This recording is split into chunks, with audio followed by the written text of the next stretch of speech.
Long ago, there existed a kingdom where a golden power lay hidden.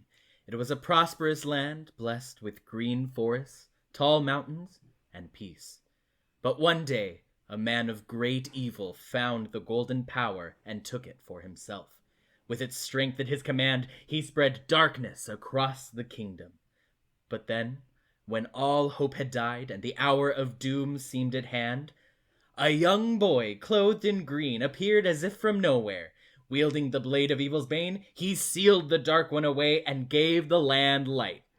We're talking about The Legend of Zelda.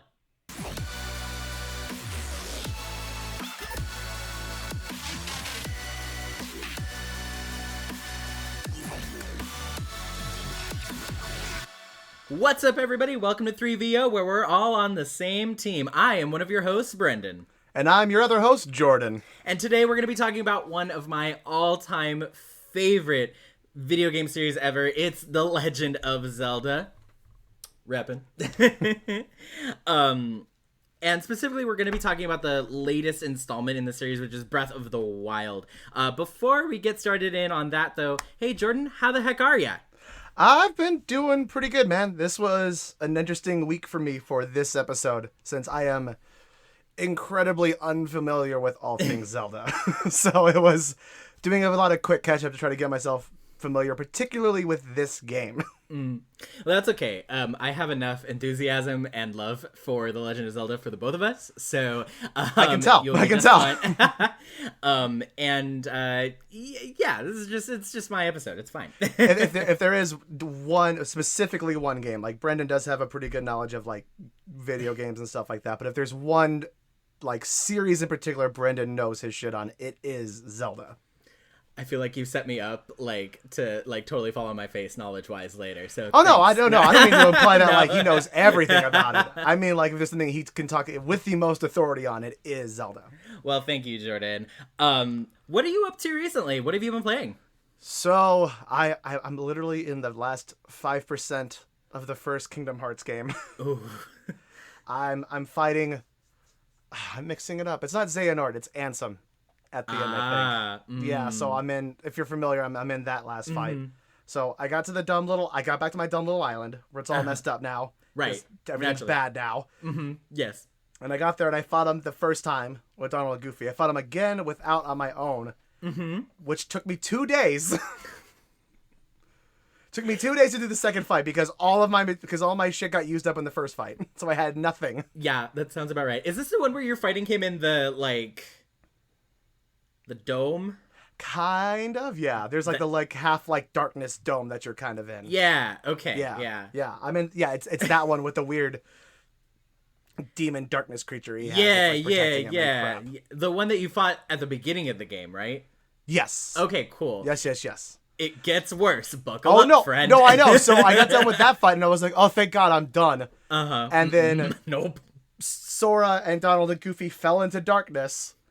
And a new monologue started playing over. And I texted our buddy Connor, who also loves Kingdom Hearts, and I went, how many times do I have to fight this Ansem asshole at the end of the game? And he went 3 times. And I went, nope. And I turned it off. I'll do it. I'll get there eventually. But I was just like, I can't. I forgot. It's a lot. I forgot it's Square Enix and their RPGs. And just particularly for the last boss, you have to fight 4 versions of the final boss. Yep. Exactly. So yeah, that's what I've been doing. I am so sorry that you've been hitting your head against a brick wall. I just finished playing through the Paper Mario game, the newest Paper Mario game, Paper Mario and the Origami King. Delightful, great. I've been wanting to try Paper Mario. I've really been wanting to try it. I've seen some clips from the first game, and it looks like it's just really delightful and fun. It's quite delightful. No 2 Paper Mario titles are exactly the same. They're all very different. But Paper Mario and the Origami King was quite delightful. It's a very pleasant game. It's very visually beautiful, too. I would highly recommend. I had a great time with it. It's one of those that you don't really get frustrated with it at all, which is nice. I could use that right now. I could use something that I could play that doesn't frustrate the hell out of me. Alrighty. Cool. That being said, let's go ahead and jump into what we're here for.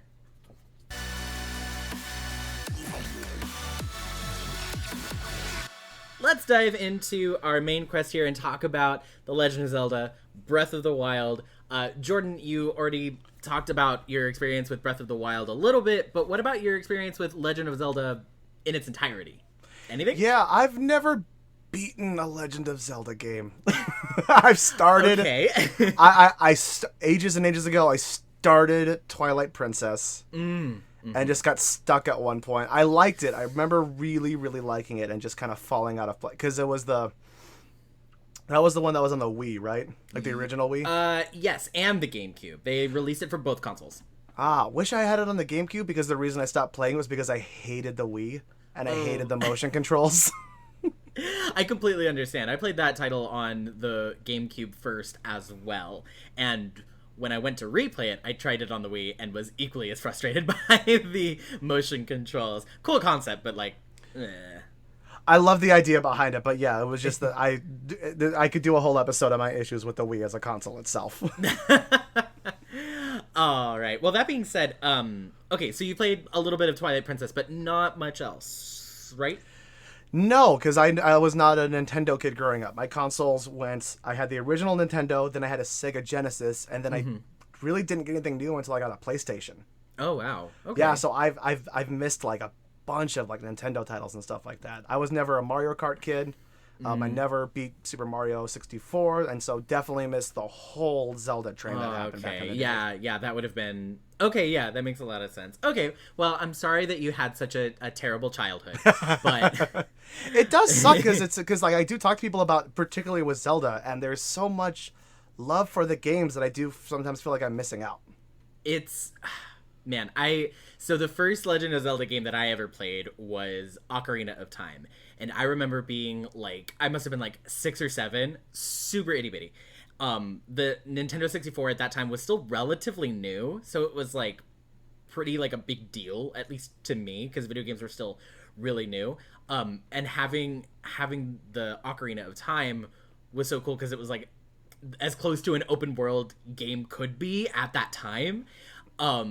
And I played that for many, many years before I actually beat it, because I, too, got stuck at a part that I couldn't figure out. But I was, like, 6, you know? So it was something that I played for many, many years.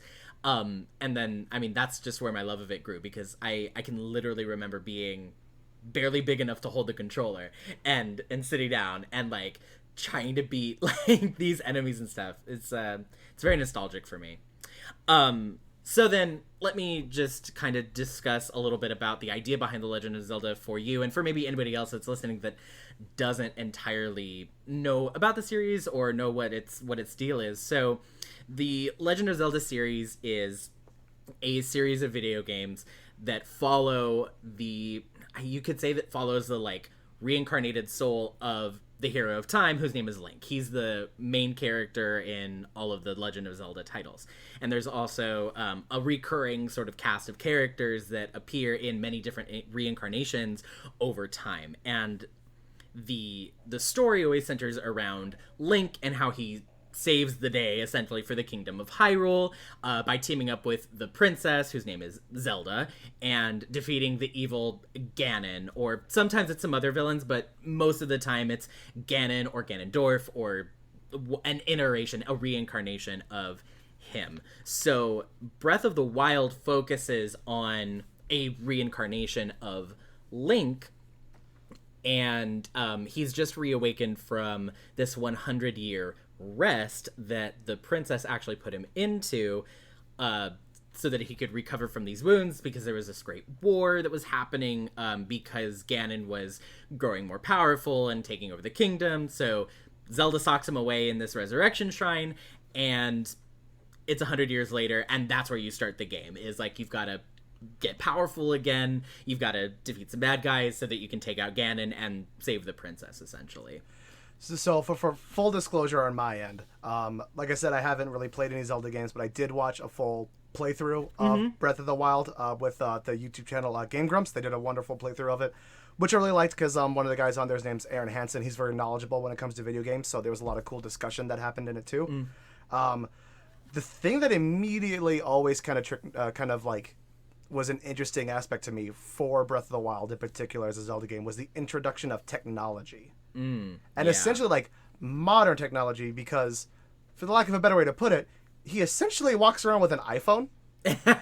Like Yeah, I mean, arguably, it takes pictures and it it does takes some pictures, other... it gives him information, it's how he contacts people. Like You're not wrong. You're not wrong. It does a lot I don't of... mean that in a bad way. I mean No, that's just yeah. such an interesting way to sort of to bring Zelda into like a modern time frame in No, a certain sense. absolutely. And Nintendo was definitely playing off of the idea there of the actual Switch console itself, because in the game, Link holds it in such a way that you would be holding the console, because so you kind of feel like the main character, you kind of feel likened to him in that way. If you're playing on handheld mode, of course. If you're playing on like a TV, you don't have that. But yeah, no, they're definitely playing with the idea of increased technology in the Zelda world. And this is the first iteration of Zelda that really has anything like that. But even still, it's like this foreign, sort of concept to most of the characters. It's still a very like archaic, kind of medieval way of living in the world for most of the characters. With the exception of like the 4 divine beasts, which are essentially big vehicles. So for anybody who hasn't played the game, the 4 divine beasts are kind of well, in this game, they're the sort of dungeons or temples that you have to go and clear in order to defeat Ganon at the end of the game. There's 4 of them, and they're essentially big vehicles that were manned by these champions 100 years prior to the events of the game. And yeah, it's technology like nobody has ever seen. It's totally foreign to most people, but it belonged to this ancient race of people that lived before the Hylians and everybody else that lives in the Kingdom of Hyrule. I love the look of the divine beasts. Those things are so cool. So cool. Very, very Shadow of the Colossus. Like there's Yeah. something to in a video game, especially when you could feel some things like size and weight, and just like how massive they are. But also, there was something cool about the fact. Again, I was watching, but there's something cool about the fact that they felt like they were a part of the world itself, and not just like a level that you loaded into. Do you know what I mean? Because you could do something like that, but it would feel like there'd be like a cutscene where it shows you going in, or it would like da da da da da. But it's just like you can, from what I know about the game, you could hop on a divine beast at any point, and you could also get off of it at any point, which makes it very. I mean, like obviously there's a storyline aspect to it that makes it. That obviously, I mean, I understand there's a storyline aspect for each one that grants you access to each of the divine beasts. Right, yeah. However, in theory, at any point you could just walk up to one of them. Somewhat. There is definitely sort of like a barrier, but it doesn't feel like there's a barrier very much. So I kind of see what you're saying. If you were actually at the controls, you would kind of understand what I mean. Gotcha. But yeah, no, the divine beasts, you're absolutely right. They're so cool, but also feel like such a part of the world in their design because they look both ancient and also totally advanced, which is so cool. Very Atlantis the Lost Empire. Yes, very much so like that. Yeah. Yeah. Yeah, no, the divine beasts are really cool. I, as a Zelda diehard, felt that the divine beasts as dungeons were very short and not as complicated as I would like. But that's just my own personal opinion. I'm sure that there are people that are out there that were like so thankful that they were actually a little bit simpler. The game Breath of the Wild does a good job of giving puzzles and like challenges to those that seek it out in a different way than is typical for a Zelda title. Which I thought was an interesting kind of deviation from most Zelda titles. They have the shrines in Breath of the Wild, which are scattered across the map. I think there's like 120 of them, I want to say. Maybe There's more. a lot of them. There's a lot. There's a of them. lot. I do There's know a that. lot. Yeah. But they're completely negligible. You don't have to do you don't have to complete all but like 5 of those shrines to get through the game. Now they help you out, obviously they boost you up and you get rewarded for completing them. However, they're 100% negligible. You don't have to do them at all. For the fact of the matter, you don't have to do any of the divine beasts either. You can skip all 4 of them and still go defeat Ganon. Now, go defeat the divine beasts. Like, go do it. But you don't have to, which is totally different for a Zelda game. Most of them have been completely linear, and this is Breath of the Wild is such a deviation from that. It's like Skyrim, in that it was like, forget linear narrative. You can do whatever you want. Well, I would argue it's even different than that a little bit too, because even in Skyrim, you can't just like skip to the final boss. In theory, in Breath of the Wild, you can start the game, get out of there, go talk to the old man a few times. You probably need to do the glider mission to get the basic story of what's happening. But then after that, you could just mob in and go try to fight Ganon with 3 hearts. Like, it wouldn't be a good idea, but you can in theory do it. The speedrunners do it. I don't know if you've seen, but the speedrunners that do like the summer GDQs, like Games Done Quick, they'll do it. They'll beat the whole game in like 15 minutes. It's crazy. Which is that to me is what truly makes it an open world game, is that you can beat the game in 30 minutes or it could take you 20 hours. Like, it's totally up to how you want to play it and how much you want to explore. No, absolutely. That all being said, so I know you have limited experience, but are there any characters that stand out to you as like some that you really like enjoyed to see on the screen while you were watching? Trying to remember some of the names for them. I know I immediately got a crush on, I think it's Sidon. the Zora Yes, Prince, I think Sidon. is what he is. Prince Sidon. Yes, Prince Sidon. He was just it's a very Japanese character type of just like the ultimate positive, like kind of like joyous good guy. He even has a pose he does over and over again, which I found delightful as hell. Yeah, that one. I was just like, oh my god, he's fucking precious. I love him. He was really good. He's also one of my favorites. I adore Prince Sidon. He was so much fun to watch. All the characters were really fun in this game. Like all of them I liked. I liked I don't remember her name, but it was the champion from the, I don't know what they're called. They're like the desert women. Oh, the Gerudo. Yes. I trust me. Okay. Yes. I know their divine beast was like the big camel. Yes, deal. that is Okay. the race of the Gerudo in the Gerudo Desert. Yeah. I thought they were cool. I thought that whole plot line of just like it just essentially being a tribe of women, and Link had to cross-dress to get in. Yes. Even though, as they showed in the playthrough I watched, that you could walk up as Link in like normal garb, and they'll be like, "Get the hell out of here!" And you could change right in front of them, and they'll go, "Oh, right this way, my lady." Yes. Video games.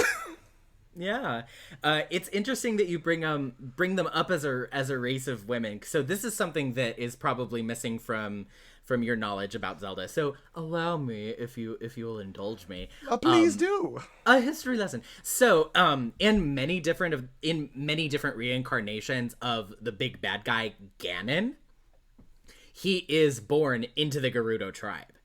That's like the whole thing.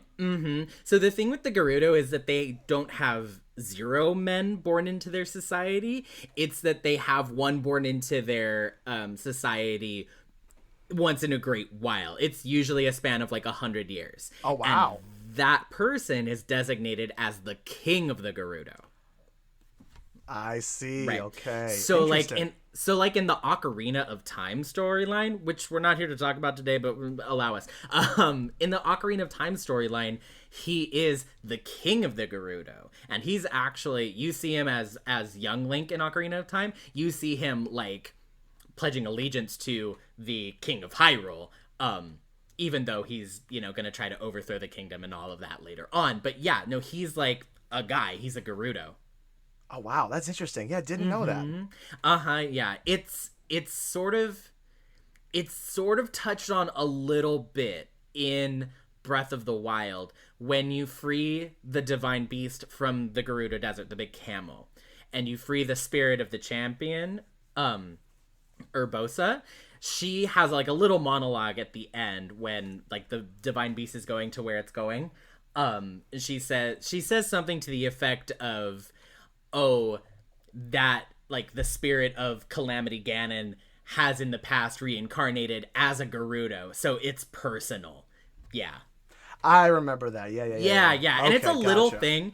That's one of the things that I love the most about Breath of the Wild is there's so many little things that are layered in that are really rewarding for people who have played lots of the Zelda titles. Like, even little things like the name of this stupid pond is like named after a character from a previous iteration. It's just things like that.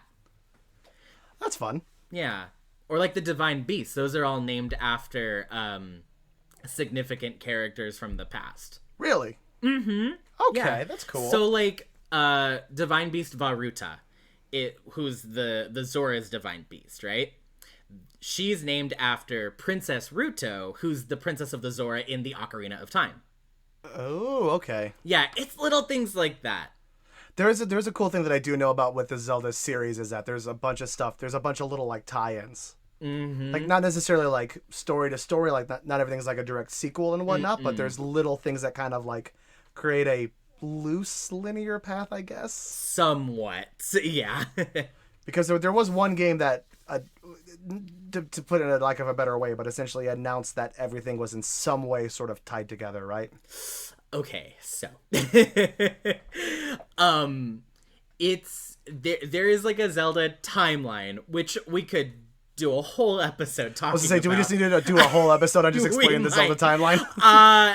Maybe two. It's convoluted, but Polygon Channel did it in like 15 minutes, so maybe not. But They're Polygon. That's what that was like a dare they had in the office. I'm gonna explain Zelda in 15 minutes. No, you fucking can. Watch me. But anyways, no, the timeline, each game that comes out fits somewhere in the timeline. Ocarina of Time is where the timeline splits, and there's stay with me. I'm here. There's like one timeline, and it starts with like Skyward Sword. That's like the beginning, and then it goes from there, and then Ocarina of Time, it splits off. There's a timeline where Ganondorf wins, and then there's a timeline where Ganondorf loses, which splits into if Link decides to stay a child, or if Link decides to stay as an adult. This is probably very confusing for anyone who has not played Ocarina of Time at all. We don't have the time to get into it. But you said that, okay, just so I can make sure I kind of get this very quickly. You said that Skyward Sword is the beginning of the timeline. Yes. Okay, Skyward Sword is like game 9. Also, yes. Like, when they actually came out. Also, yes. Uh-huh. Okay.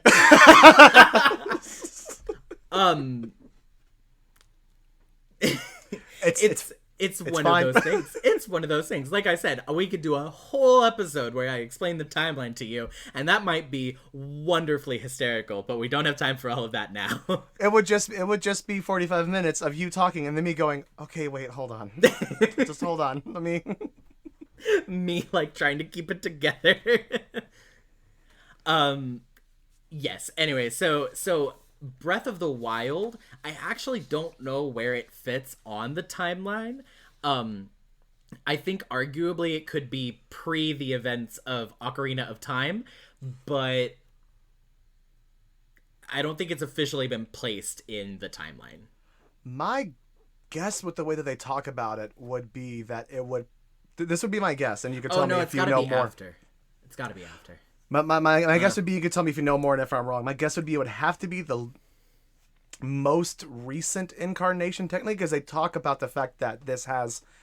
Because I feel like I've picked up dialogue that they talk about the fact that this has happened multiple times. Yeah, no. Each title, each like main Zelda title is a reincarnation of Link and Princess Zelda and Ganon in some way. There are some titles that happen or occur within like the same like they overlap or they're happening at the same time. I feel or like like kind of like semi-sequels. Because I know that because I've seen other playthroughs of it, and I know that Majora's Mask isn't right. It's kind of like a one-off, but is still sort of tangentially a sequel to Ocarina of Time? Yes, so it is. It's the title that immediately follows Ocarina of Time as far as chronological release. And it follows the events of the timeline after Ocarina of Time, in the timeline where Link wins and decides to stay a child.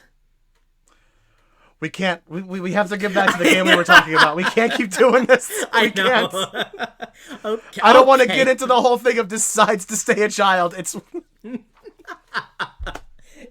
it's a whole thing. Gotcha. Okay. Were there any other characters that you really enjoyed? Because one of my favorite characters is Hestu, who's one of the Koroks. The Koroks. So the Koroks are the little wood people that have the seeds. Oh my god, is he the one with the maracas? Yes. Yes. Oh, he was immediately the best. Oh yeah, no, he's 100% my favorite. The moment I saw him just like shimmy his little maracas to give you like more room in your inventory, I was just like, this dude is amazing. He's precious. And I also love all the little like seed people that you find too. All the Koroks, yeah. Yeah. Mm-hmm. Yeah. Especially if you found out watching the playthrough, if you drop stuff on them, they kind of go like. Yes, which happens all too often by accident. So I also really enjoy Princess Zelda in this title actually a lot, because she's normally, I don't want to say like a forgotten character, because that's not right, but normally she doesn't have such like an effect on the storyline. And what's cool about Breath of the Wild specifically is what they did was part of the thing is that Link doesn't have his memories from 100 years ago when he wakes up. So part of it is you can go and collect these assorted memories and piece together the events of 100 years ago, which is really great to walk through, and would highly recommend it if you haven't. They're pretty easy to find, and there's only a dozen and then plus one, so 13 total memories. But you get a really good like snapshot of this reincarnation of Princess Zelda, who is awesome. She's like a scholar. She's really like really knowledgeable, and she's got like her hands in what's happening as far as the like war effort, because part of the events are they're gearing up for the return of Calamity Ganon, so they're trying to unearth this ancient technology, which is how the divine beasts get involved. And she's like out there, she wants to like do it and like be a part of it, partially because she's not been able to get in touch with her innate spiritual powers given to her by the goddess. So she's like trying to compensate a little bit. So it's really interesting to see this kind of Princess Zelda who's like got really like internal strife going on. That sounds bad, but like no, this from what I understand from, again, a passing knowledge of anything Zelda related, but it seems like this is the one in which that the character of Zelda has the most agency, if that makes sense. In terms of including like of her own character and her own choices, but also the effect on the story itself. If that makes sense. She's definitely impactful, I would say, to the storyline. Absolutely. Because she does come into her own, spoiler alert, but she does come into her own and discover her powers from the goddess Hylia, and is able to seal away Ganon, which is why she's been able to lock Link away and keep Ganon at bay for the 100 years that Link has been recovering. That's part of the whole thing. Which makes her such a badass, is that she's held off Ganon for 100 years. She's kind of a big deal. Yeah. But prior to that, the storyline with her, the narrative was she hadn't been able to get in touch with these powers, and she was under a lot of pressure from her father, the king, to kind of get her nose out of the books and out of the war effort and get it back onto getting in touch with these powers, because that is what she needed to be focusing on. So she was really like at odds with herself, because she prayed every day and she like couldn't get in touch with these powers. She couldn't do anything. And she was like finally kind of feeling like, oh, I'm making a difference because I'm doing what I can do and what I am good at. And then she kind of got it stripped away by her dad. It's a whole thing. Really rewarding. And you got this weird little mute bastard following you around everywhere you go. Just like, what the fuck is his deal? For those of you that didn't catch, Link doesn't really talk in the video games. So that's who Jordan was referring to. Yeah, but that's collecting the memories and seeing all of that is one of my favorite parts um, of this game. Was there anything that stood out to you? Any like cool moments in the playthrough? There was just something. So there's a point made in a different video that I watched about Zelda specifically by the dude from the Game Grumps, Aaron Hansen. I'll link it to you at some point. I didn't want to share it to you on this one, but he talks about how video games are used as an art form in terms of like how you experience it, and how linear gameplay has kind of screwed that up a little bit, because then you're more being taken on a ride than you are experiencing these things on your own and getting the chance to explore it yourself. And I feel like Breath of the Wild kind of took that lesson and ran with it, because there was just so many moments of watching. Again, I'm watching the gameplay, but there was just like a couple examples was just a moment. The dude's just running around his Link, like trying to get to like a shrine or something like that. And the guy he's playing the game with just goes, "What the hell is that?" And he looks over into a canyon, and there's just a fire dragon just like floating along in this canyon. Yes, and it's just like, yeah, he's just like, can you go do anything with that? Can you land on it? It's just like, I don't think so, but like, there it is. It was just cool that it was just like, just this really cool creature just existed. Or even just stuff where they were running around again, and they just like, they were looking at the big volcano where you end up Death Mountain, for one of the divine beasts. Yes, yeah.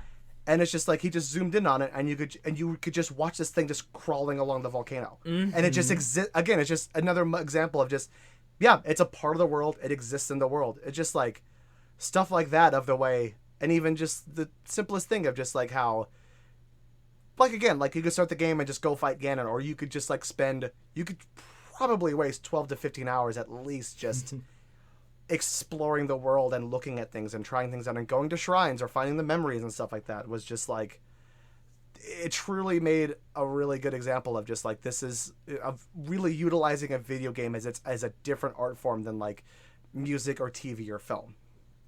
Yeah, and that's a really awesome point. You're absolutely right.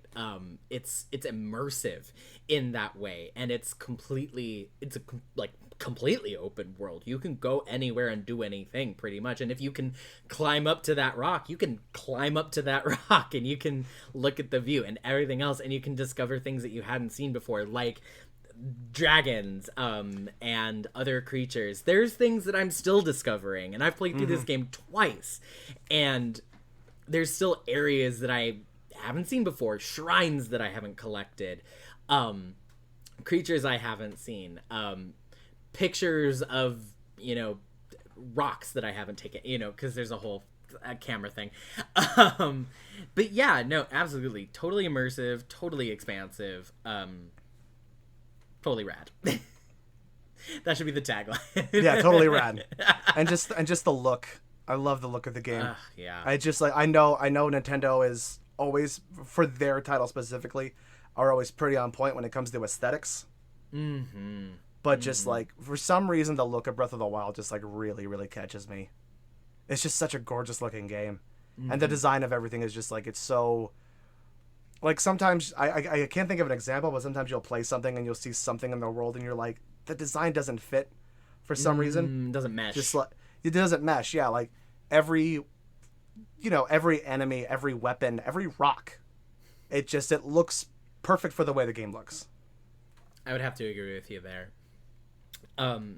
Another one of my like favorite things about like playing through the like intended storyline is actually fighting the divine beast, not clearing the divine beast, not like going in and clearing out the dungeon aspect of the divine beast, but actually like being on the ground and fighting with the characters that you meet along the way, fighting with Riju of the Gerudo, Sidon of the Zora, Teba of the Rito, and Yunobo from the Goron, actually like fighting the divine beast and like kind of quelling them to get in. It's really cool because usually Link is like a one-man band and just kind of does everything, and it was really cool to like have to partner up with other characters.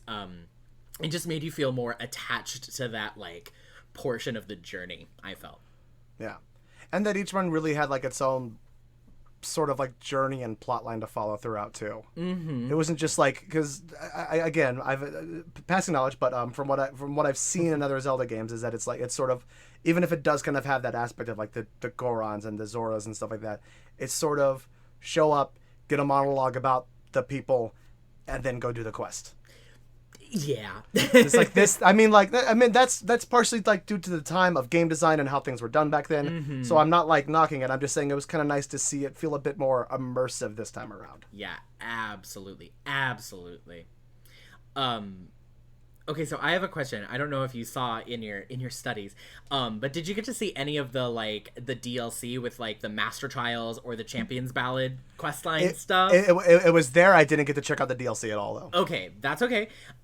There's some really, really great content that was made available in the Champions Ballad, which is the expansion pass number 2 for Breath of the Wild.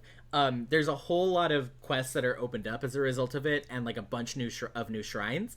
But the really cool part is that you get more memories, and you get to see more of the storyline specifically focused on when Princess Zelda goes and asks the 4 different champions from the 4 different races to actually be the champions of their people and pilot the divine beasts. So you get some really cool moments. Yeah, you get some really cool moments. One of them is a moment where she's actually asking Mipha, who's the Zora champion, to be the champion. It's 100 years ago, and Sidon is like this big. And Mipha is teaching him to jump up waterfalls.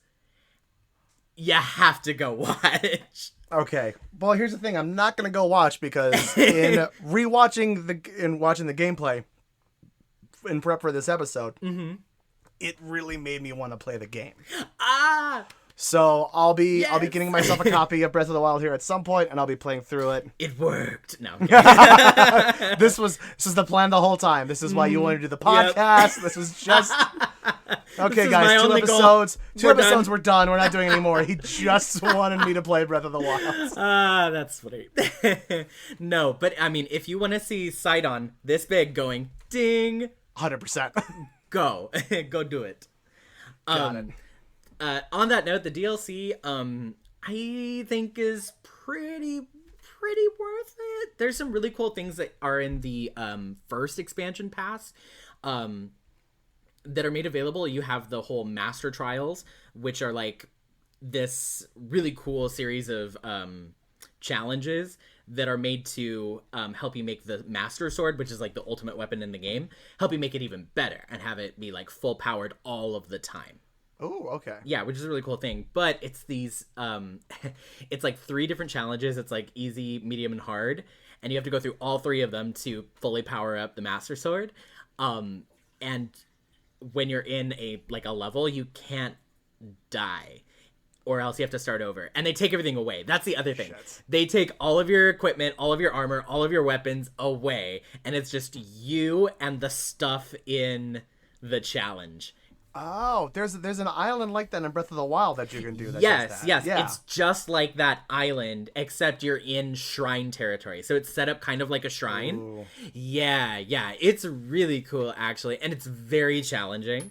But really worth it, especially to get the full boosted, powered Master Sword. Sounds like it. Yeah. I love how they did. Sorry to jump back a little bit, but I love how they did the Master Sword in the game too, and like how you get it just felt really like personal and cool. Yeah, no, absolutely. That whole moment is just where he like lifts the sword up and then it plays that little thing. That's like, as a Zelda fan, the little musical like clues that are layered throughout everything is like very cool to see, because just the music in general in the game is great. Like even the little moments, like talking about your dude who's got the maracas with this little chime.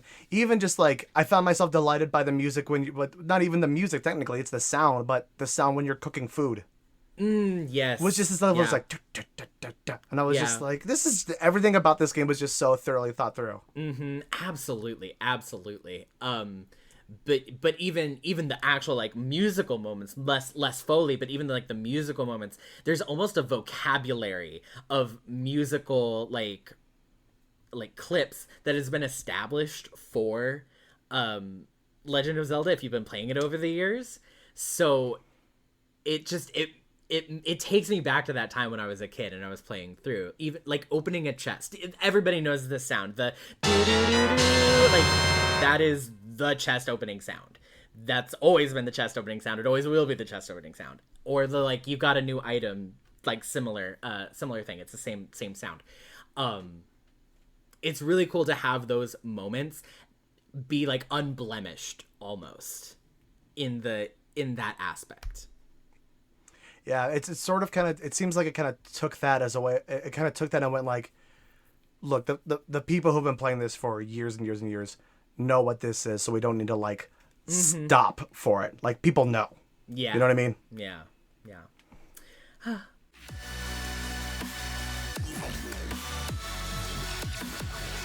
We've made it to the bonus round. Jordan, what do you have for us? Well, it seems like we spent a lot of time trying to prove that you know a lot about Zelda. I'm here to prove that wrong, Brendan. Oh, no! Gotcha journalism! Yeah. Here we go! Oh, here we go. See, I'm going to prove once and for all that Brendan doesn't know what the fuck he's talking about when it comes to Zelda. I knew that we were going to have... I knew that it was going to be like this when we started the episode, and you set me up. It was all a plan. Oh, this is where I fall on my face. You're going to ask something very easy, and I'm going to be like... Duh. Well, here's the thing. It's going to be slightly more complicated than that. Oh, no. You've heard of the fun You've heard the fun game, Two Truths and a Lie? Uh-huh. We're playing Two Lies and a Truth. Oh, great. I'm going to give you 3 facts, and you have to determine which one is the absolute truth. Okay. And when I say absolute truth, I mean it's because the 2 things that are lies are based on a truth. I've just changed some like details around about it. So lovely. It's all based around truth, but only one is really as the kids true. say, the true truth. The true truth. Okay, alrighty. I'm game. Let's try. Pray for me. All right. All right. So, number 1. So again, it's going to be 3 things. Only one is the truth. So, Shigeru Miyamoto, creator of Zelda, also created Super Mario Brothers and Sonic the Hedgehog. Okay. That's 1. Breath of the Wild had an 8-bit prototype. That's number 2. The design of Link was based off the classic character Robin Hood. I will repeat any that you would like me to repeat. Okay, so Shigeru Miyamoto made Legend of Zelda, not Super Smash, Mario, and what other game? Sonic the Hedgehog. Sonic the Hedgehog. Or Link is based on Robin Hood, or Breath of the Wild had an 8-bit prototype.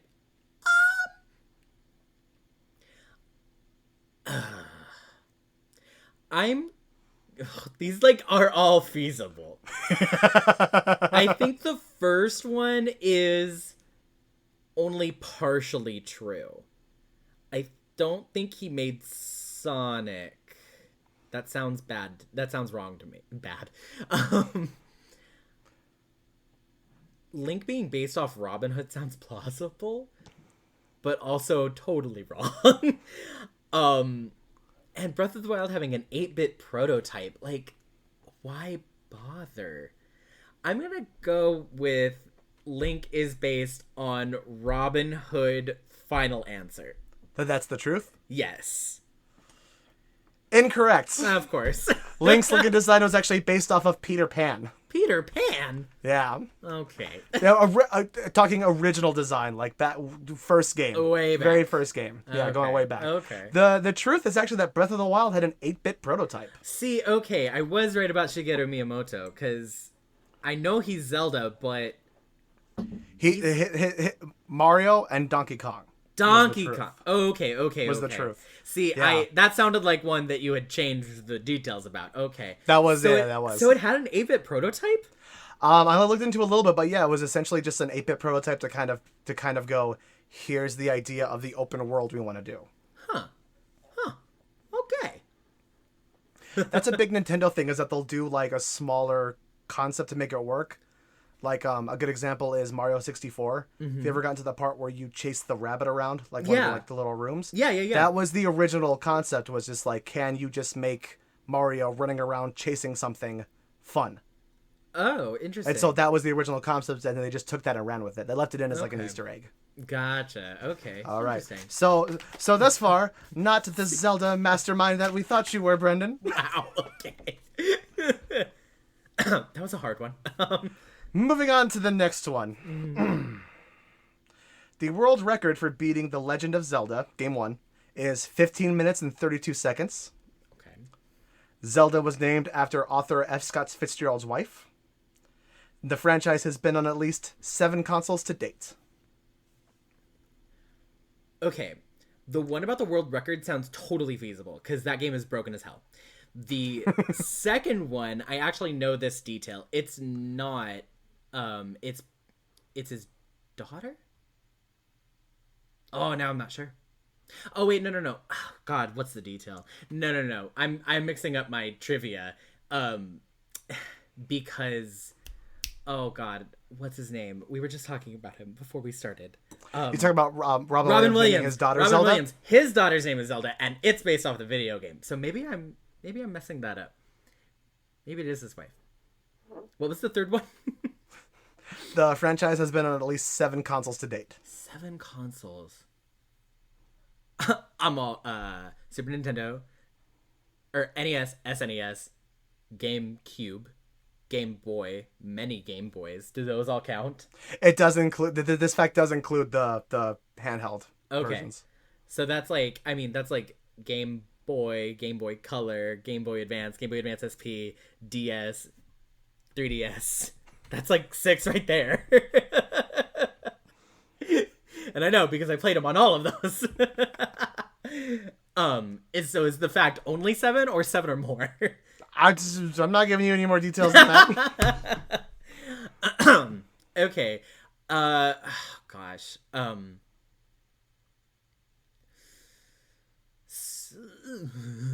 This is where everybody is gonna be like, fake fan. I mean, I didn't know it either, but also fake fan. So let's go with the second one because I think I was conflating my trivia facts. I'm gonna The go one with about Zelda being named after F. Scott Fitzgerald's wife. Yes. You are correct. Yes. That one is totally true. You almost psyched yourself out. Almost You psyched almost myself did. out. Almost did. And I knew immediately what you were doing. So the full truth for the other ones are the world record for beating Legend of Zelda is 27 minutes and 40 seconds. 27 Okay. minutes and 40 seconds. Okay. And then at the time of when I looked up these facts, Zelda had been on at least 15 different consoles. Okay. Yeah. So- I was gonna say. Yeah. All right. So 1 for 2. We're doing okay. Let's see how we do with this one. Soul Calibur 3 on the Xbox featured Link as an additional fighter. Link has only spoken twice, saying "Come on" and Wind Waker and "Giddy up" whilst riding Epona in the Twilight Princess. The Octoroks are the only enemies to appear in every Zelda game. Ooh, that's a good one. I saved this one for last because I figured this would be particularly tricky. Okay. What was the first one again? Soul Calibur 3 on the Xbox featured Link as an additional fighter. Okay, I know it's not that one because it was Soul Calibur 2, in which Link appeared as an extra fighter. The one about Octoroks could totally be true. I'm trying to think of a Zelda game wherein there weren't Octoroks in some variation. I'm coming up short.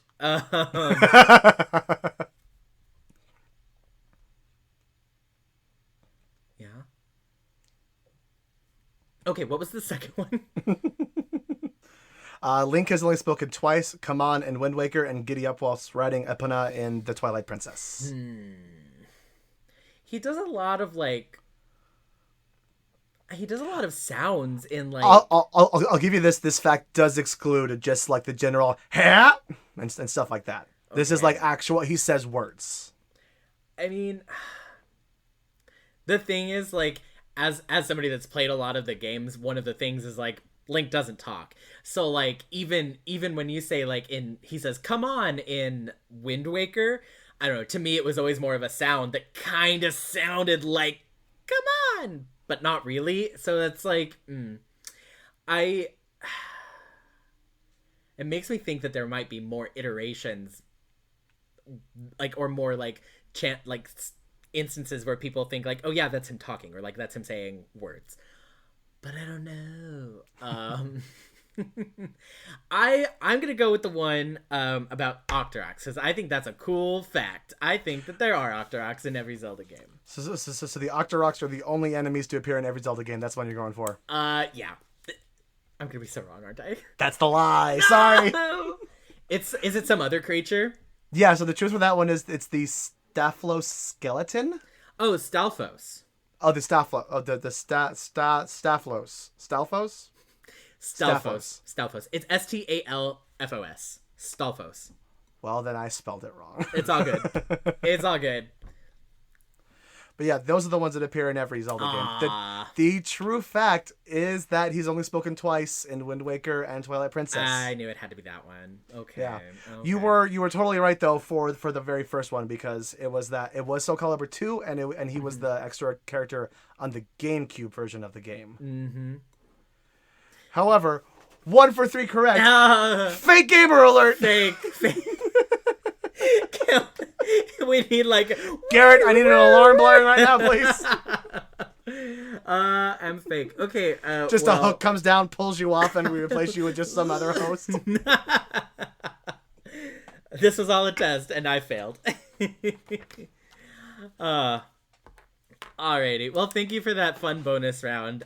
Even if I am a fake fan, I'm gonna be honest. I really made it hard because I was like, I know Brenden does know a lot about Zelda, so I need to make it difficult. Otherwise, he's just gonna get everything right. If I just do random trivia, he's probably gonna know it. So I dove a little deep and made it a bit more complicated. Yeah. No, that was fun. I liked it. Thank you for that, Jordan. Of course. Thank you. I had a great time. All right, y'all, we've made it to the end of this show, this episode about Legend of Zelda Breath of the Wild. We want to know, what did you think of Breath of the Wild? Is it a good addition to the Legend of Zelda series? Does it miss the mark because it didn't follow the ideas of its predecessors? You feel free to let us know. And also, if you have any ideas for future discussions about our show, send us an email at 3VOpodcastteam@gmail.com and give us some ideas. And make sure to comment, like, subscribe to our show, and we'll see you next time.